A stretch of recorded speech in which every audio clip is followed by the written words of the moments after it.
Hello everybody, this is John Felt. Welcome to the NCGA FMC Ag Weather Outlook, May 9th, 2015. Been a lot of planting over the last week or so, especially in the central and upper parts of the Midwest, where the majority of the corn is now planted. Eastern Corn Belt is lagging a bit due to some wet weather. But overall, there's been some progress over the last week.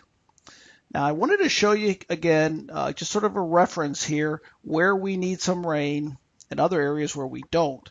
But where we need the rain most right now are these areas in sort of the darker shades here, mainly South Dakota, scattered parts of Kansas, scattered parts of Nebraska and North Dakota. And then as we go further east, definitely much of Minnesota and parts of the Great Lakes states. But the Eastern Corn Belt, Illinois, Indiana, Ohio, has adequate soil moisture. Matter of fact, in the case of Kentucky, above normal, and we're okay in that area. So keep that as a reference as we go ahead in today's briefing.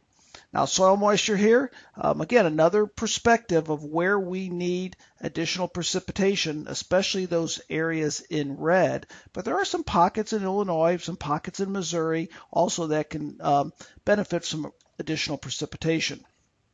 Now, last week, over the last 7 days, areas in green and blue had a lot of rain days. So right through the central part, Iowa, parts of Nebraska, Kansas, even parts of western Missouri, you can see 4 days or more. And those little blue dots, actually, that's almost every day right there, right near Nebraska, Iowa, Missouri borders right there. That's almost every day this week. You've heard a lot of severe weather further south in Oklahoma, and that action has spread up towards the north and northeast. So it's been fairly busy in the central part of the Corn Belt. And you can see from the total amount of precipitation over the last 7 days, look at that area of red.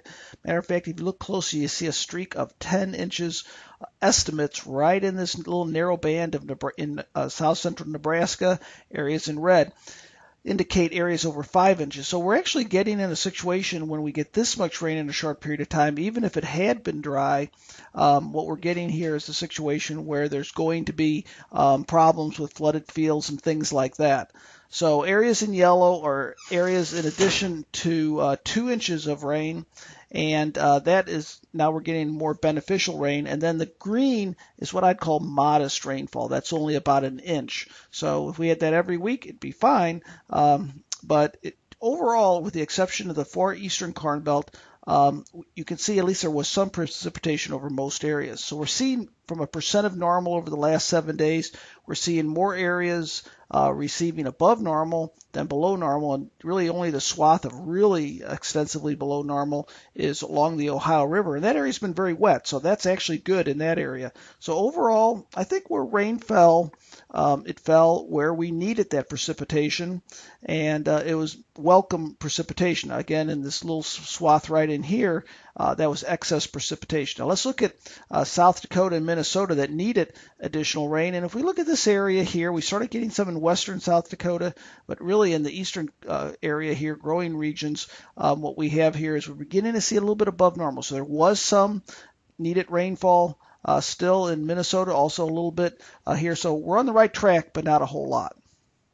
Now, the good news, if you need additional rain, if you're looking at that, I think the overall pattern is conducive for at least adequate precipitation. And the reason I say that is when I look at these jet stream patterns, I see a pattern where we're having pockets of energy coming out of the southwest and moving up into this region. Now, they're going to weaken, so they're not going to necessarily be very strong systems, but they are, each one's going to bring us an opportunity for some precipitation.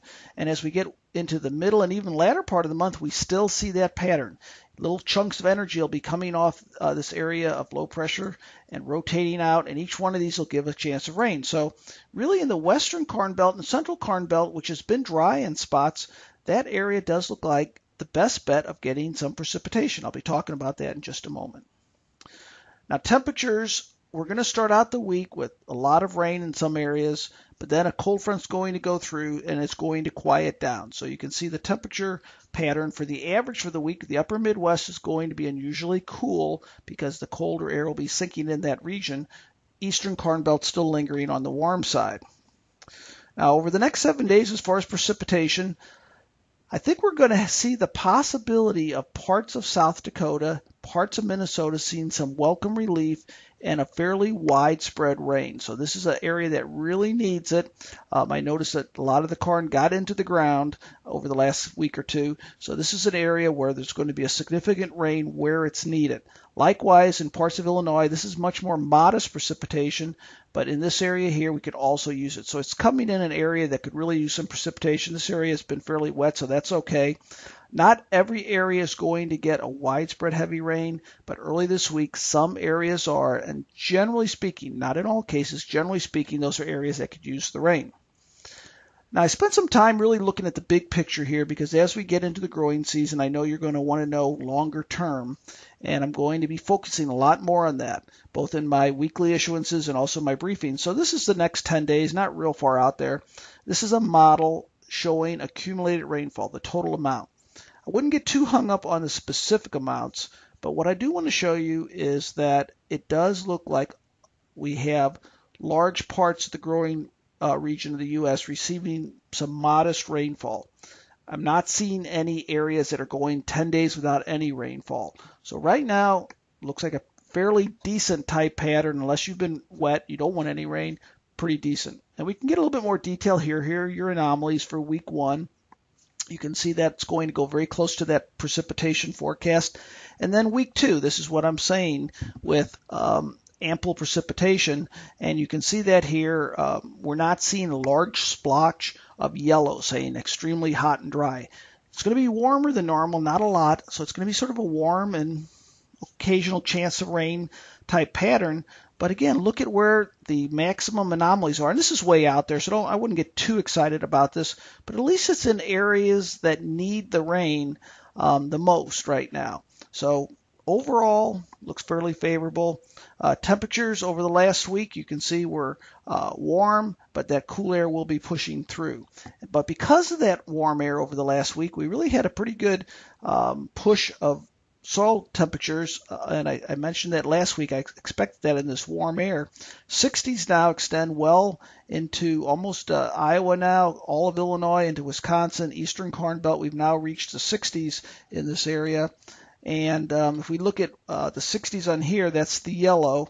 And if we look at this week, it's going to be reduced in the upper plains because of that cool air. But overall, it's going to sort of be hanging in this area right here, the 60-degree line. But like I said, because of the cooler air, we're going to have not much of a push in the far north. So here are your takeaways. Some pockets of heavy rain over the northern tier of the U.S., generally where it's needed. Modest rainfall elsewhere. Then we're going to have a cold front moving through with cooler temperatures for the rest of the week. But the big picture, I generally see adequate rainfall and somewhat above normal temperatures, which is a pretty good type pattern for this time of year. So overall, it's looking positive as we get through the rest of May and into June. So that's today's briefing. Hope you have a great week, and the weather is what you need. Doing my best to give you the really good weather this time of year because I know it's important. If you have any questions, there's my email. Have a great week. Talk to you soon.